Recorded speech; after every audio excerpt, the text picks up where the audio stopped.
जीव विज्ञान का परिचय।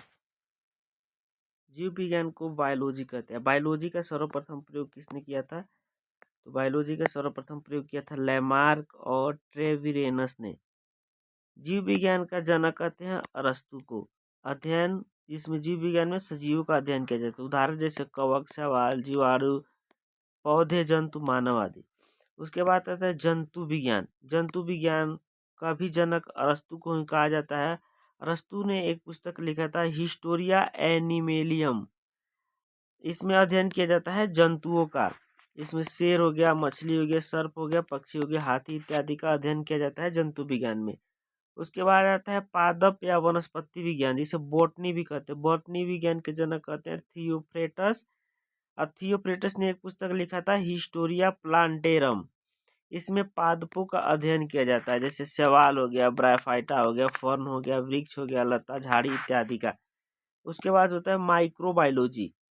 माइक्रोबायोलॉजी का जनक कहते हैं एंटोनी वान लीवेनहॉक को।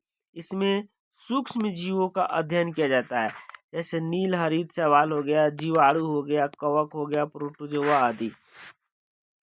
तो जीव विज्ञान की प्रमुख शाखाएं कौन कौन है? तो जीव विज्ञान की प्रमुख शाखाएं जिसमें अनुवांशिकी, जिस जेनेटिक्स कहते हैं, इसके जनक होते हैं ग्रेगर जॉन मेंडल।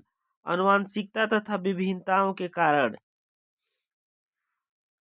और वो एक होता है सुजानिकी, इसका जनक होते हैं फ्रांसिस गाल्टन। जीवाश्मिकी, इसका जॉर्ज कुरियर।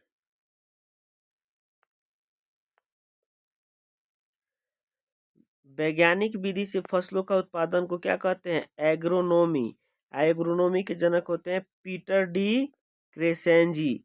सब्जियों की कृषि को ओलेरीकल्चर कहते हैं, जिसके जनक होते हैं जॉन गोरी। रुधिर सीरम को सीरोलॉजी कहते हैं, इसके जनक होते हैं आर्थर मोरेंट। जीवों का औद्योगिक क्रियाओं का अनुप्रयोग, जिसे बायोटेक्नोलॉजी कहते हैं, जिसे जैव प्रौद्योगिकी, इसके जनक होते हैं कार्ल एरिकी। हृदय की रचना एवं कार्य किसमें अध्ययन किया जाता है? हृदय कार्डियोलॉजी, इसके जनक होते हैं थॉमस लुइस। वृक्ष एवं काष्ठीय झाड़ी का अध्ययन क्या कहते हैं? डेंड्रोलॉजी, जिसके जनक होते हैं हैम्फ्री मॉर्सल। रुधिर विज्ञान, रुधिर तथा इससे संबंधित बीमारियों को रुधिर, जिसे हेमेटोलॉजी कहते हैं, जिसका जनक होते हैं विलियम ह्यूसन। पक्षियों का अध्ययन को क्या कहते हैं? ऑर्निथोलॉजी, जिसके जनक होते हैं एलन ऑक्टेनियन ह्यूम। अस्थियों के अध्ययन को ऑस्टियोलॉजी कहते हैं, जिसके जनक होते हैं एंड्रियास वेसिलस। मछलियों के अध्ययन को इक्थियोलॉजी कहते हैं, जिसके जनक कौन है? पीटर ओडेटी।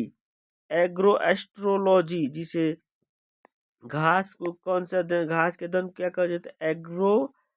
एग्रोएस्ट्रोलॉजी, Johan super.